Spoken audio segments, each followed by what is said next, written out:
이 아침 우리에게 주시는 하나님의 말씀 예레미야서 30장입니다.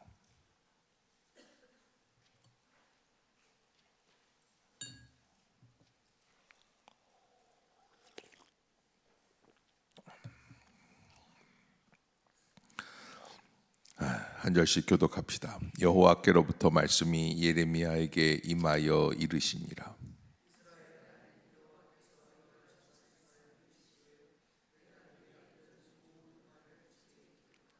여호와의 말씀이니라. 보라, 내가 내 백성 이스라엘과 유다의 포로를 돌아오게 할 날이 오리니 내가 그들을 그 조상들에게 준 땅으로 돌아오게 할 것이니 그들이 그 땅을 차지하리라. 여호와께서 말씀하시니라.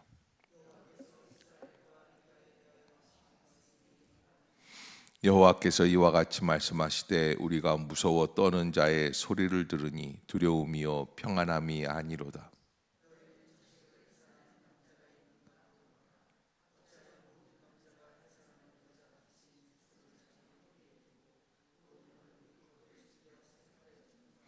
슬프다 그날이여, 그와 같이 엄청난 날이 없으리라. 그날은 야곱의 환난의 때가 되미로다. 그러나 그가 환난에서 구하여 냄을 얻으리로다.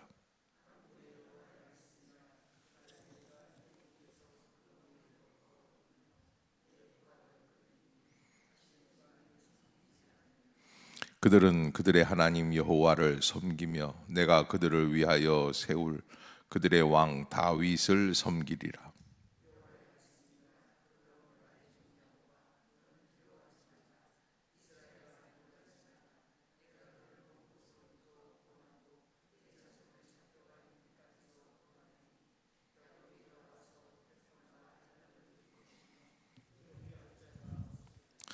이는 여호와의 말씀이라. 내가 너와 함께 있어 너를 구원할 것이라.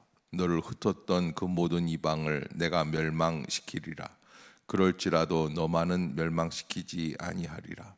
그러나 내가 법에 따라 너를 징계할 것이요 결코 무죄한 자로만 여기지는 아니하리라.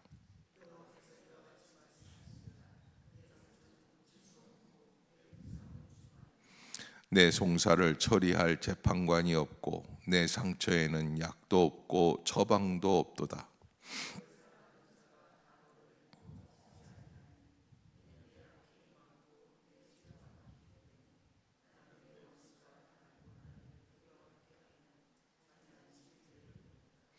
너는 어찌하여 내 상처 때문에 부르짖느냐? 내 고통이 심하도다. 내 악행이 많고 내 죄가 허다함으로 내가 이 일을 너에게 행하였느니라.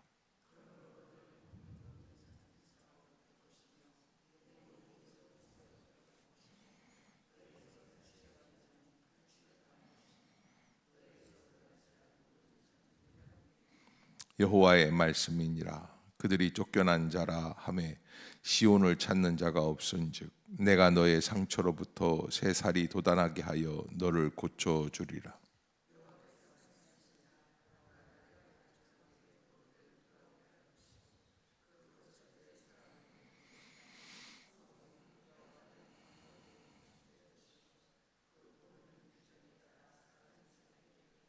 그들에게서 감사하는 소리가 나오고 즐거워하는 자들의 소리가 나오리라. 내가 그들을 번성하게 하리니 그들의 수가 줄어들지 아니하겠고 내가 그들을 존귀하게 하리니 그들은 비천하여지지 아니하리라.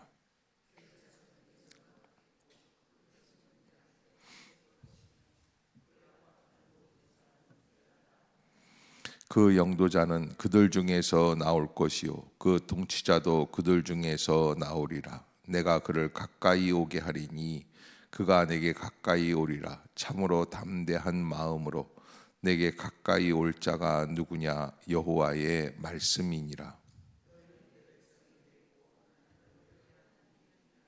보라, 여호와의 노여움이 일어나 폭풍과 회오리 바람처럼 악인의 머리 위에서 회오리 칠 것이라. 여호와의 진노는 그의 마음에 뜻한 바를 행하여 이루기까지는 돌이키지 아니하나니 너희가 끝날에 그것을 깨달으리라. 아멘. 할렐루야. 이 아침 죄전을 찾으신 여러분들에게 하나님의 은혜와 평강이 함께 하시기를 축복합니다. 오늘 예레미야 30장 이제 30, 31, 32, 33장 이렇게 한 넉 장 정도, 어제 우리가 29장을 묵상하면서 나누었었는데 너희를 향한 나의 생각은 평안이요 재앙이 아니니라 말씀을 하셨는데, 이 30장부터 33장까지를 위로의 책이다 이렇게 말하는 부분입니다. 그러나 이스라엘 백성들을 위로하시는 하나님의 뜻은 딱 한 가지입니다. 그것은 이스라엘 백성이 의롭기 때문에 위로하는 게 아니에요. 이스라엘 백성들이 잘했기 때문에 다시 전쟁에서 포로로 돌아오게 하시겠다는 게 아닙니다. 하나님의 약속 때문에 하시겠다는 거예요. 그래서 우리가 마지막 날에도 예수 그리스도의 이름으로 구원받을 때 우리가 한 가지 분명히 알아야 될 것은, 교회 안에 있는 사람들은 다 죄인이라는 것을 잊지 말아야지 돼요.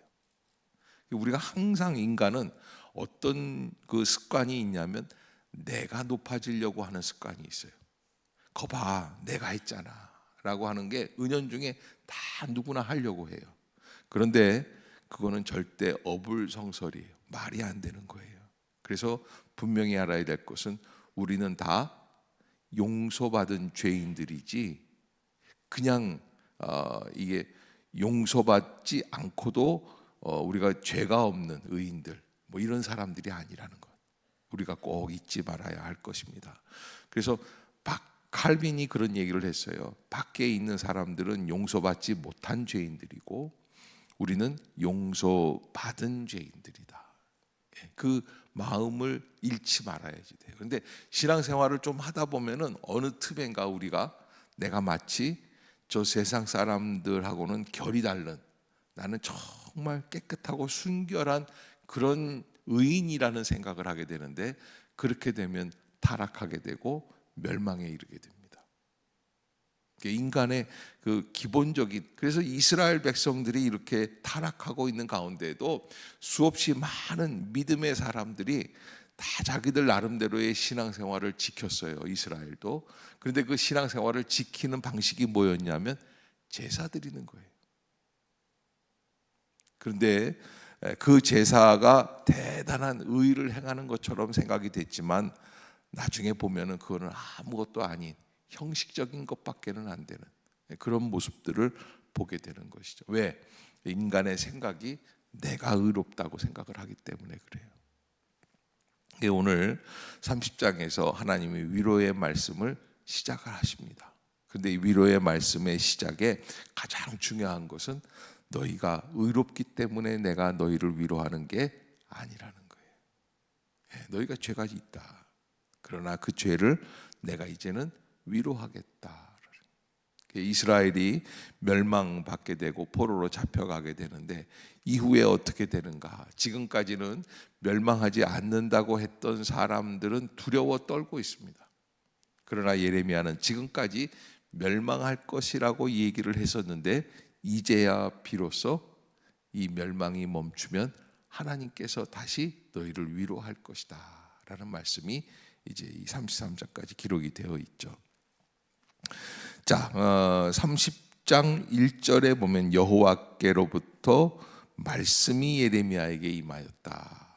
이게 이제 코 아마르 야훼, 하나님이 이와 같이 말씀하셨다. 느흠 야훼 뭐 이렇게 말씀한다고 그랬는데 이게 예언자적인 형식인데요. 다시 한번 말씀하시는 거예요. 2절에 보면 이스라엘의 하나님 여호와께서 이와 같이 말씀하여 이르시기를.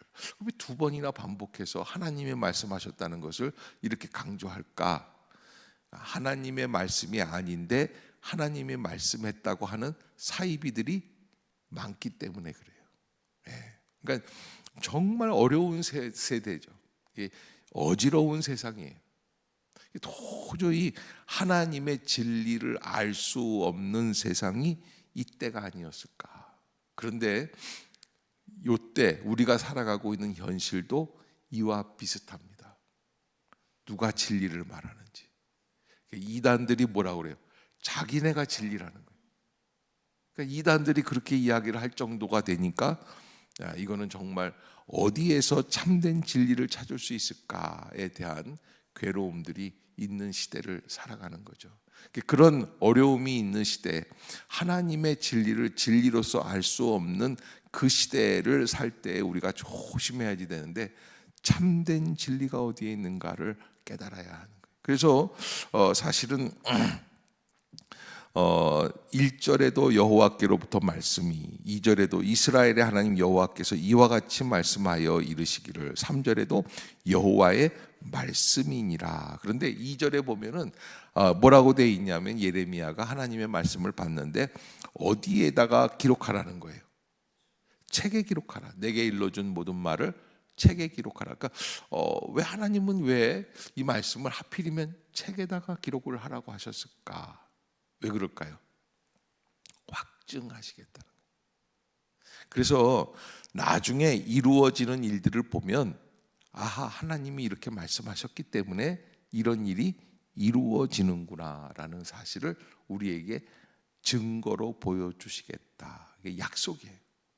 그래서 하나님은 하나님의 약속을 책에 기록하라라고 말씀을 하고 있는 것이죠. 그러면 어떤 날에 어떤 무엇에 대해서 말씀을 하시는 건가? 3절 한번 봅시다. 3절 시작. 여호와의 말씀이니라, 보라, 내가 내 백성 이스라엘과 유다의 포로를 돌아가게 할 날이 오리니 내가 그들을 그 조상들에게 준 땅으로 돌아오게 할 것이니 그들이 그 땅을 차지하리라. 여호와께서 말씀하시니라. 아멘. 30장 전체에서 우리를 위로하실 때에 지금 이스라엘 백성들은 바벨론 포로로 잡혀가기 시작을 합니다. 이게 1차 포로가 이제 1차 침략이 있고 2차 침략이 있고 3차 침략이까지, 이게 586년까지 세 번에 걸쳐서 이스라엘이 지금 멸망해져 가고 있는 시대예요. 지금 아마 시드기야 왕 때인데 아직 완전한 끝장은 아니지만 벌써 멸망하기 시작했죠. 그런 멸망 앞에서 이스라엘 사람들은 방황하고 괴로워하고 당혹스러워합니다. 그러나 하나님은 그들에게 뭐라고 말씀을 하시냐면, 내 백성 이스라엘과 유다의 포로를 어떻게 할 날이 오리니? 돌아오게 할 날. 그러니까 하나님이 얼마나 세밀하신가 하냐면, 벌써 지금 이제 멸망이 시작이 됐는데, 아니 시작이 되기도 전에 멸망의 징조가 있을 때 하나님은 미리 말씀을 하시고, 이 멸망은 진정한 멸망이 아니야. 내가 너희를 완전히 멸망시키는 멸망이 아니라 어떻게 되는 거예요? 다시 돌아오게 할 거야. 여러분, 우리가 이 땅 위에서 이 생명을 살다가 멈추는 날이 있습니다. 그런데 우리가 한 가지 알아야 될 것, 이 땅 위에서 살고 있는 이 육신의 생명을 세상 사람들이 이게 멈추게 되면 완전히 끝장이라고 그래요. 다시는 돌아올 수 없는 강을 건넌다고 해요. 그러나 우리 믿음의 사람들은 어떻습니까? 이 죽음은 진정한 죽음이 아니에요. 뭐가 죽음이에요?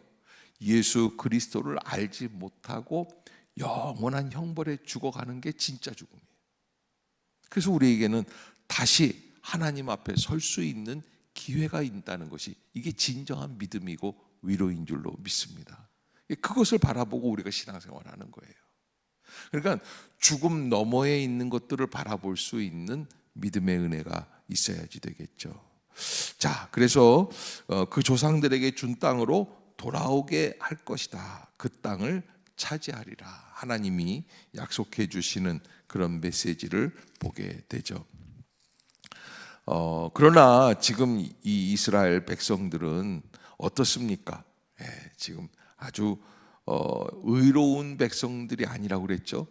자꾸 돌아온다고 그러니까는 거봐, 우리가 의롭잖아 이렇게 생각할까 봐 하나님은 너희들은 그게 아니다 라는 것을 말씀해 주시는 거죠. 그래서 지금 당하고 있는 이 환난들, 7절을 한번 읽어볼까요? 시작. 슬프다 그날이여, 그와 같이 엄청난 날이 없으리라.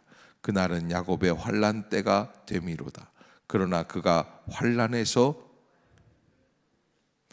슬픔과 기쁨이 같이 있어요. 그래서 우리 기독교인들이 이 모든 세상을 살아가는 방식을 볼 때에 지금 어려움을 당하고 지금 환난을 당할 때는 슬프지만은, 그러나 이 슬픔 뒤에는 뭐가 담겨 있습니까? 하나님의 회복도 함께한다. 아멘. 예, 여러분 잊지 마세요. 그래서 정말 그날이 도적같이 임하고 야곱의 환난 때가 되긴 하지만은 그러나 그가 환난에서 구하여 냄을 얻을 것이다. 그래서 하나님이 환난 자체를 없애주시는 게 아니라고 제가 늘 말씀을 드립니다. 이 그리스도인들도 환난을 당할 때가 있습니다. 그러나 그 환난을 정면으로 나아가다 보면은 하나님이 다시 구하여 주시는 역사가 있게 되어 있다라고 하는 것이죠. 그러면 어떻게 하시느냐? 8절 시작. 만군의 여호와의 말씀이니라. 그날에 내가 내 목에서 그 멍에를 꺾어버리며 내 포박을 끊으리니 다시는 이방인을 섬기지 않으리라. 아멘. 첫 번째, 하나님이 꺾으셔야, 하나님이 끊으셔야. 여러분, 우리 목에 멍에가 있으면 내가 벗으려고 막 발버둥 칠 때가 많이 있어요. 이거 귀찮아, 힘들어, 지긋지긋해. 그런데 여러분, 한 가지 아셔야 될 게, 하나님이 벗겨주시지 않으면 그 멍에를 벗길 자가 있다 없다? 없다는 거. 그래서 믿음이 필요해요. 그래서 하나님이 뭐라 그러냐면 그날에, 그래서 그날에 하욤 그러는데 날에 대한 사상이 있다고 그랬죠. 시점에 대한, 시간에 대한 생각이에요. 그래서 그때가 되면 내가 네 목에서 그 멍에를 꺾어 버린다. 그러니까 여러분, 우리가 어떻게 하면 돼요? 그날을 기다리는 거예요. 그날이 없다고 할 때 절망이고요. 하나님은 뭐라 그러세요? 그날이 올 것이라는 거예요. 아멘. 그래서 하나님이 그때 멍에를 꺾고 포박을 끊어 주실 것이다. 그리고 다시는 이방인을 섬기지 않으리라. 그러면서 그들은 그들의 하나님 여호와를 섬기며 내가 그들을 위하여 세울 그들의 왕 다윗을 섬기게 될 것이다. 그분이 누굽니까? 그 다윗이 예수 그리스도시다. 그러면서 10절입니다. 시작. 여호와의 말씀이니라. 그러므로 나의 종 야곱아, 너는 두려워하지 말라. 이스라엘아, 놀라지 말라. 내가 너를 먼 곳으로부터 구원하고 내 자손을 잡혀가 있는 땅에서 구원하리니 야곱이 돌아와서 태평과 안락을 누릴 것이며 두렵게 할 자가 없으리라. 아멘. 제가 몇 년 전에 이걸 읽으면서 여기다가 밑줄로 긋고 동그라미를 쳐놨어요. 그러면 중요하다는 거겠죠. 하나님께서 주신 아주 구체적인 회복의 약속이에요. 그래서 우리가 두려워하지 말고 놀라지 말고, 왜? 하나님이 우리를 먼 곳으로부터 구원해서 잡혀가 있던 땅에서 구원시켜 주시고 다시 돌아올 수 있는 태평과 안락을 허락해 주실 것이다. 그러니까 영적 구원만 있는 게 아니라 반드시 육적인 회복도 함께 해 주실 것이다. 아멘. 여러분, 그래서 우리가 신앙의 축복을 받으면 육적인 회복도 반드시 이루어지고요, 영적인 은혜가 이루어지지 않을 때 육적으로도 좀 답답할 때가 많아요. 그러기 위해서 사도 요한이 뭐라 그래요? 요한 3서에서 2절에 사랑하는 자여 내 영혼이 잘된 같이 내가 범사에 잘되고 강건하기를 간구하노라. 여러분, 우리가 한 가지 하나님께서 주시는 그 영적인 은혜를 우리가 부여잡을 수밖에 없는 것이 영적인 축복으로 말미암아 다시 우리가 육적인 은혜까지도 누릴 수 있는 길로 나아가게 될 것이다 라고 하는 것 여러분들이 잊지 마시기를 바랍니다. 제가 어느 목사님을 만나는데 대전 지역에 계신 어느 여자 목사님인데 돈이 없으시니까 그냥 매번 이렇게 교회를, 상가에 있는 교회였는데 옮길 수밖에 없더래요. 그래서 늘 울면서 기도하는데 하나님, 건물을 하나 주세요. 건물을 하나 주세요. 그러고 막 울면서 기도하는데 이게 사실 그분에게 건물을 줄 수 있는 방법이 없죠. 네. 돈이 없는데 어떻게, 이제 전세 자금도 가까스로 있는 건데, 그런데 어느 날 막 기도를 하는데 폭포수와 같은 눈물이 나더래요. 막 그러면서 내가 너를 버리지 않을 것이다 약속이 있고, 그래서 막 그 은혜 가운데서 막 울면서 기도하다가 이제 했는데, 어느 이제 여자 목사님, 친구 여자 목사님을 만나는데, 내가 어저께 밤에 이렇게 기도를 했는데 너무 이렇게 은혜가 있었다 뭐 이런 얘기 하면서 하는데, 하나님이 나한테 그런 자금을 주실 것 같아. 그런데 마침 집이 나왔는데 2억이 모자라는데 2억을 어디서 갖고 오겠어요? 말도 안 되는 거죠. 이거 최근에 있었던 일이에요. 6개월 전에 있었던 일인데. 그러니까 그래서 그런데 딱 옆 목사님한테, 그 여자 목사님도 가난한 목사님인데, 이 목사님이 무슨 깡이 생겼는지 너 2억 있지 그러더래요. 아니 내가 무슨 2억이 있어. 너 2억 있을 것 같은데. 그러니까 알았어.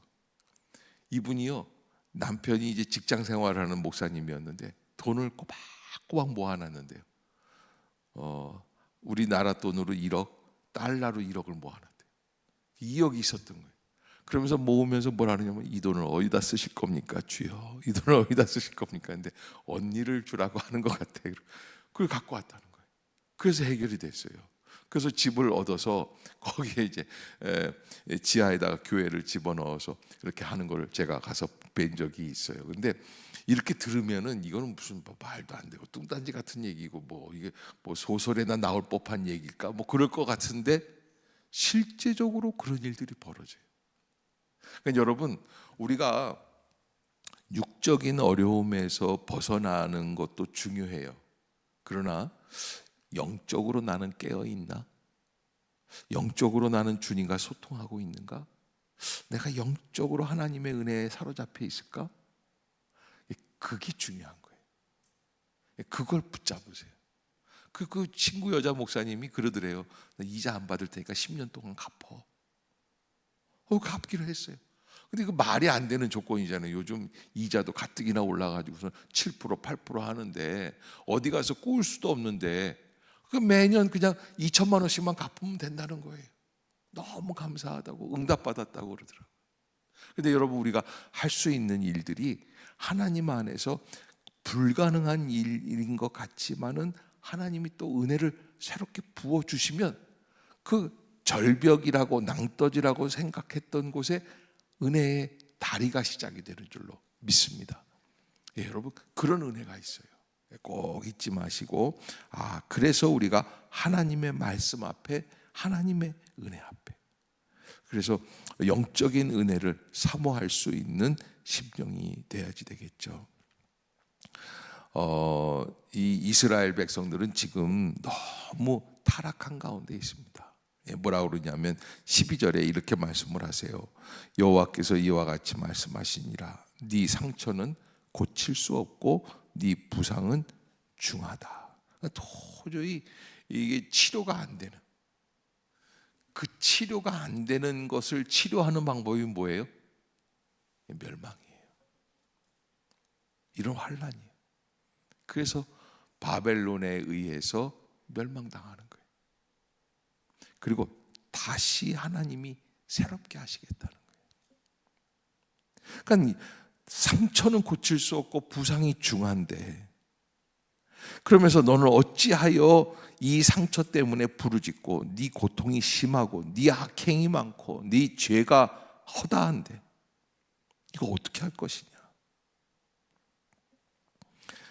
그러나 하나님께서는 어떻게 하십니까? 18절에 보면은 보라, 내가 야곱 장막의 포로들을 돌아오게 할 것이고 그 거처들의 사랑을 베풀 것이라. 성읍은 폐허가 된 언덕 위에 건축될 것이요 그 보루는 규정에 따라 사람이 살게 되리라. 하나님의 회복의 역사예요.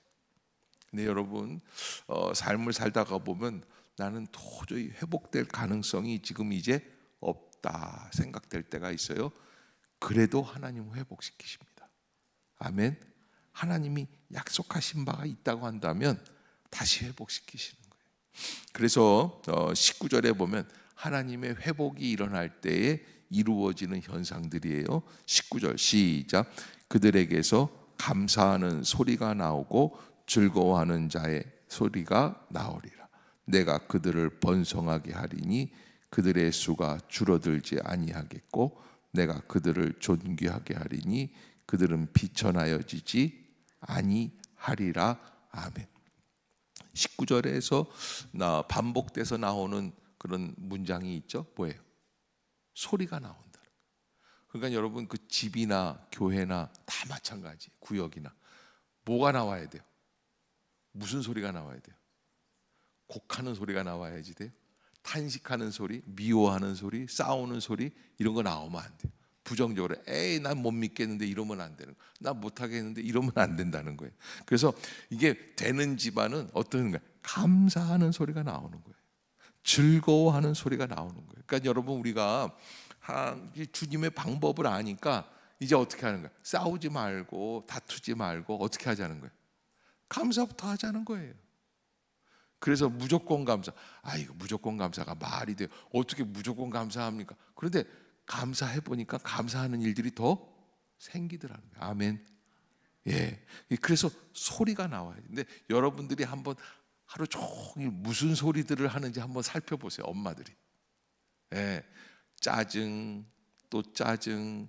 근데 그 짜증 또 짜증으로 끝나는 게 아니라 왕짜증이 또 있어요. 왕짜증. 예. 그래서 우리가 인생을 살아가면서 하루 종일 내가 어떤 소리를 내는가. 그래서 여러분, 우리는 아멘이라는 소리를 내기를 저는 여러분들에게 부탁을 드려요. 아멘. 좀 내려면 세게 내보세요. 아멘. 예. 그냥 무슨 미운 거지 동냥 주듯이 가까스로 그냥 아멘, 아멘. 누가 들으면 어떡할까? 예. 그러지 말고 어떻게 해요? 아멘. 그러네. 예. 저기 오살리 기도원을 가봤더니 어떤 분이 있냐면 아멘, 아멘, 아멘, 아멘, 아멘, 아멘. 내가 왜 그렇게 하냐고 물어봤어요. 또 목사는 참 어렵습니다. 다 물어봐야 돼요. 그랬더니 아멘 한 번 하는 것보다 6번, 7번 아멘 하는 게 더 낫지 않겠냐고. 대단하다. 네, 7번 아멘이 있더라고요. 아멘, 아멘, 아멘, 아멘, 아멘. 우리 아멘 한 번 하는 동안에 아멘을 그렇게 많이 하는. 왜? 그 예수님께서도 말씀을 하시죠. 내가 진실로 진실로 너희에게 이르노니. 아멘, 아멘 레고예요. 내가 너희에게 진실로 진실로 말한다. 이루어질 것이라는 거예요. 그래서 아멘 하는 거예요. 아멘들이 없어요. 아멘. 예, 여러분 꼭 잊지 마시고 어떤 소리가 나와야지 되는가. 감사하는 소리, 즐거워하는 소리, 기쁨으로 그 은혜를 누릴 수 있기를 바랍니다. 이게 바울이 그래서 이제 데살로니가 후서에서 뭐라 그러는가? 항상 기뻐하라, 쉬지 말고 기도하라, 범사에 감사하라. 왜요? 이거 아니까. 이렇게 소리가 나와야 우리가 멸망하지 않기 때문에. 그것을 그래서 이제 하나님께서 우리에게 원하시는 완성된 모습은 무엇이냐? 22절 시작. 너희는 내 백성이 되겠고 나는 너희들의. 요게 진짜 하나님이 이루시려고 하는 축복의 모습은 우리를 억만장자로 만들어서 부유하게 그냥 물질을 펑펑 쓰면서 살게 하는 이게 아니야. 하나님이 원하시는 건 바로 그거야.